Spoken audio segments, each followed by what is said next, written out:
Thank you, John, for that very kind introduction. It is great to partner with such an august think tank like the Hudson Institute, and we're honored to be a key partner with you on energy policies going forward. As we continue to watch the stream of heartbreaking images coming out of Israel and the Middle East, President Biden represents all of us in his opposition to Hamas-led terrorism and his work to prevent further conflict in an area that has seen too much. We agree with the President that American leadership is needed now more than ever. This is not the first time shockwaves in the Middle East have reverberated across the world. And it's both sad and fitting that we are here to reflect on another crisis that deeply shaped our nation and the world around us, the 50th anniversary of the Arab oil embargo. That historic pause of oil shipments to the United States and other nations by oil-producing Arab countries was imposed due to our support of Israel during the war at Yom Kippur. Underpinned by conflict, the embargo was a turning point for America's oil and natural gas industry, as well as U.S. energy policy. It's a geopolitical lesson that cannot be relegated to textbooks and classrooms. We must learn from the past to prevent today's leaders from sowing the seeds of the next energy crisis. The energy crisis of 1973 taught us many things. But in my mind, the most critical is that American energy strength is a tremendous source of security, prosperity, and freedom around the world. In contrast, U.S. energy weakness hinders America and emboldens our adversaries. We know that good energy policy in America doesn't happen with the flip of a switch. It takes education, an open mind, and the good sense to use our own resources.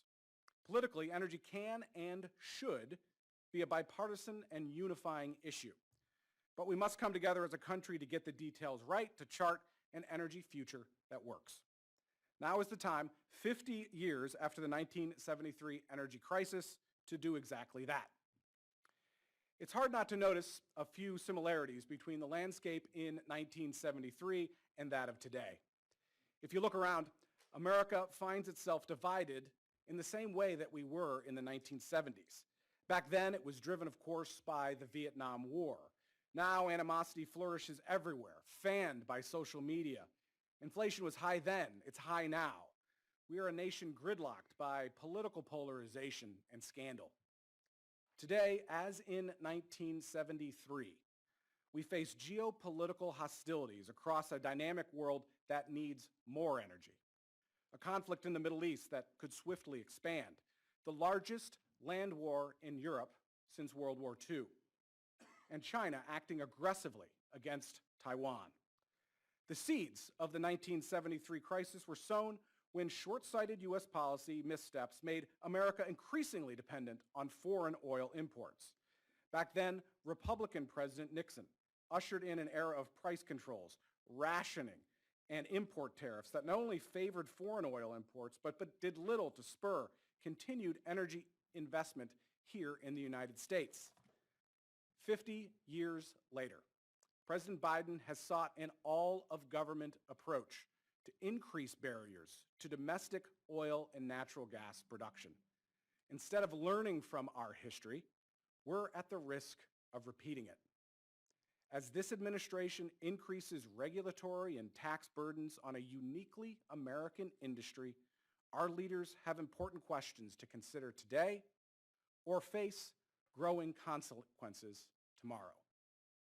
First, do we revert back to energy vulnerability that led to and then worsened the 1973 embargo crisis?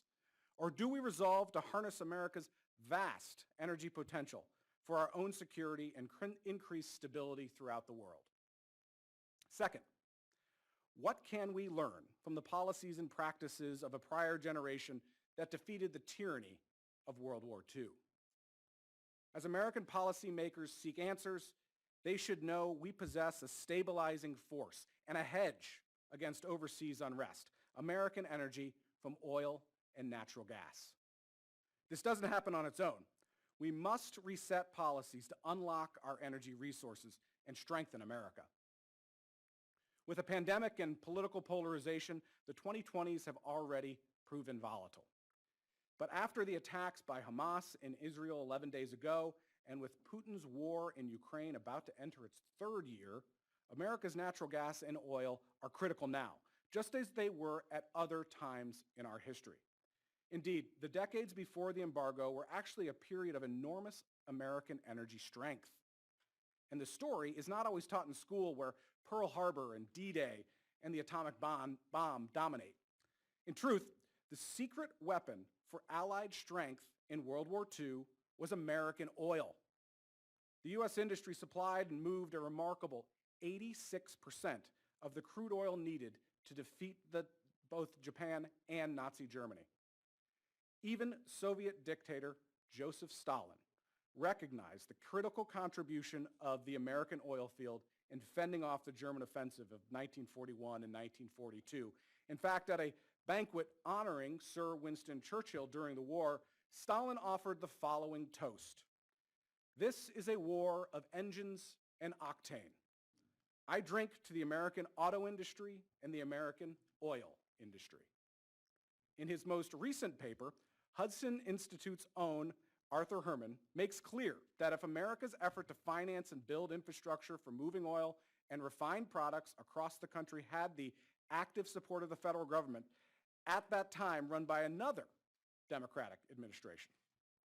The energy policy of Franklin D. Roosevelt set in motion the means to win the war. It also helped build a strong foundation for years of domestic peace and prosperity. Oil and natural gas production gave America the ability to keep the peace, greatly expand our industrial capacity, and grow our economy. So what went wrong? How did America go from prioritizing its resources to win the Second World War to growing more dependent on unstable foreign nations for energy? How did we wind up a victim of the 1973 embargo? The seeds of the 1973 energy crisis began to sprout in the 1960s. Washington created price controls and passed laws that discouraged investment in American energy resources. In short, free markets were shackled. Our nation allowed energy production to shift overseas. The stage was set for the embargo and the economic chaos that ensued. For Americans still fighting a hot war in Vietnam and the Cold War with the Soviet Union, it all happened so quickly.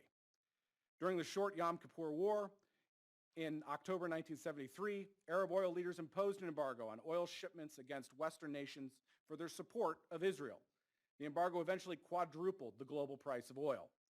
It was immediately clear that Americans, the designers of final victory in World War II, were dealt a major economic blow. President Nixon called for gasoline rationing and cutting heating oil deliveries to homes and businesses. The economic hits were painful. Nearly every American paid a price.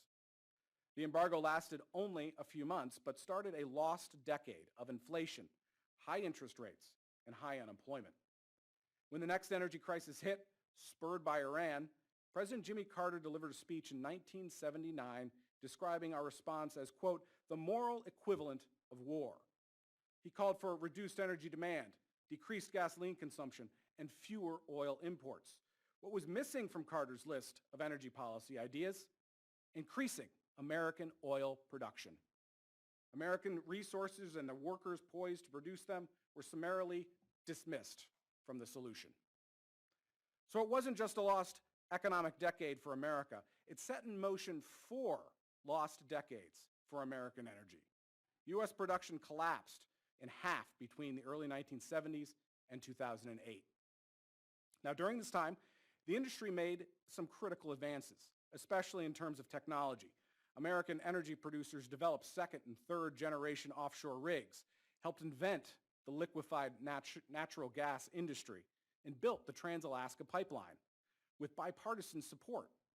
Auto manufacturers did their part as well, building lighter, more fuel-efficient vehicles. In fact, cars run about 99% cleaner today than models produced in 1970. From all these experiences, there's one clear lesson. Washington seems to always forget. The only true path to lasting energy security is strong and consistent support for oil and natural gas production right here in the United States. In the absence of smart policy that acknowledges the lessons of the last 50 years, how did America emerge to where we are today, the number one oil and natural gas producer in the world? The answer is tremendous technological advancements within the industry itself. Grit, patient innovation, and ingenuity to reach previously unreachable resources. A commitment to trial and error. The relentless pursuit of freedom, free markets, and yes, fracking. The shale revolution that started about 15 years ago was the dawn of a second morning in America.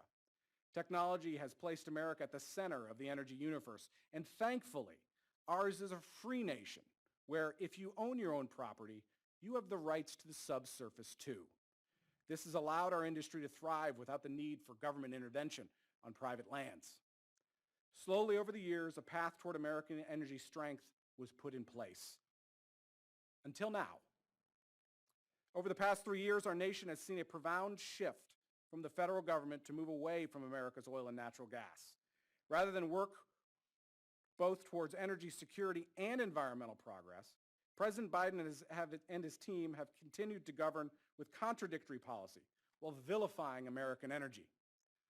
The Biden administration's record on American energy includes the fewest offshore leases offered since 1980, adding barriers to federal leasing since day one in office, dozens of delayed or canceled pipeline projects, growing regulatory restrictions placed on nearly every aspect of development, transportation, and fuel manufacturing.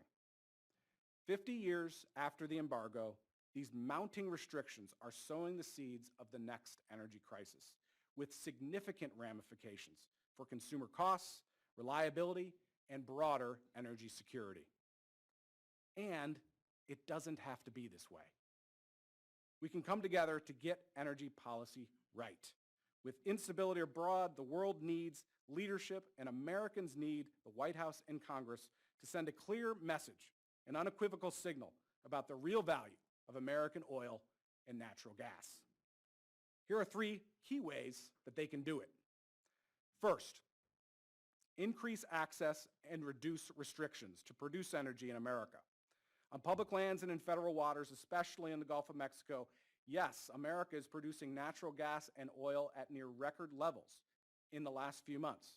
But that's largely due to development on private lands and leases that were granted during the Obama and Trump administrations. The fact is, simply, America would not be the world's top producer without access to public lands and public waters. Similarly, we could not do this without the ability to send our products and progress to markets around the world, the result of a bipartisan act of Congress to lift the crude oil export ban in 2015. We need fewer restrictions on access, a realistic plan for offshore leasing, and a return to quarterly onshore lease sales that Congress mandated a generation ago in response to the energy crises of the 1970s. Instead of looking abroad for America's energy security, the president should look to Texas, Louisiana, Pennsylvania, New Mexico, and North Dakota, among other states, to produce our energy. Next is permitting reform. Congress and the White House recently agreed to the Fiscal Responsibility Act, or the FRA, the debt ceiling deal that opens the door to modernizing the National Environmental Policy Act, or NEPA. We've seen project after project get delayed or canceled because of our old permitting process. Getting permits for roads and bridges and pipelines and transmission lines and, yes, renewable energy projects shouldn't take more than a decade. There's bipartisan support for NEPA reform in the FRA, which acknowledge that obstacles to new oil and gas and natural gas infrastructure also hinder low-carbon assets for carbon capture and hydrogen. Months after its passage, you can guess how much progress the White House has made on NEPA reform. 0. It's time for Congress and the White House to step up. At a time when Americans can least afford it, the red tape is piling up. While we want smart regulations, many proposals coming out of this administration would have far-reaching implications for our way of life with unclear benefits. And that brings me to the last lesson, the importance of avoiding the creation of new dependencies. Take President Biden's electric vehicle mandate. It effectively requires that 2/3 of new light-duty vehicles sold in America be all electric in the coming years. Not EVs and hybrids, just EVs. Today, there are just 2.5 million EVs on the road in America and 276 million conventional vehicles. The majority of EV manufacturing occurs in China, including the mining of rare earth minerals for EV batteries. This mandate will make us even more reliant on China. This rule would hurt America's auto industry and imperil the jobs of hundreds of thousands of America's auto workers. It would also limit American consumers from driving vehicles that they want to drive. API has called the proposed rule a de facto ban on the vehicles that most Americans use today. The rule must be drastically altered or totally withdrawn. A return to dependence on oil or EV battery parts from unstable regimes is completely unthinkable. And then Senator Joe Biden himself said in 2006, until we do something about our dependence on imported oil, we will not be in control of our own economic security. The senator was right. The president is wrong. For a long time, beginning in the 1960s, we pursued short-sighted energy policies. Leaders then made bad choices that leaders today seem intent on repeating. But there's still time to self-correct. We cannot squander our strategic advantage and retreat on energy leadership. We already did it once, and we cannot repeat history. With an unstable war in Europe, an unstable world, and war in the Middle East, and energy demand outstripping supply, energy security is on the line. We have seen here what works with the right signals from Washington, D.C. American oil and gas are needed now more than ever. We have the resources, we have the workers, and we have the ingenuity. Let's take to heart the lessons we learned from 1973 and avoid sowing the seeds of the next energy crisis. We can and must work together to get this done. Thank you very much for your time.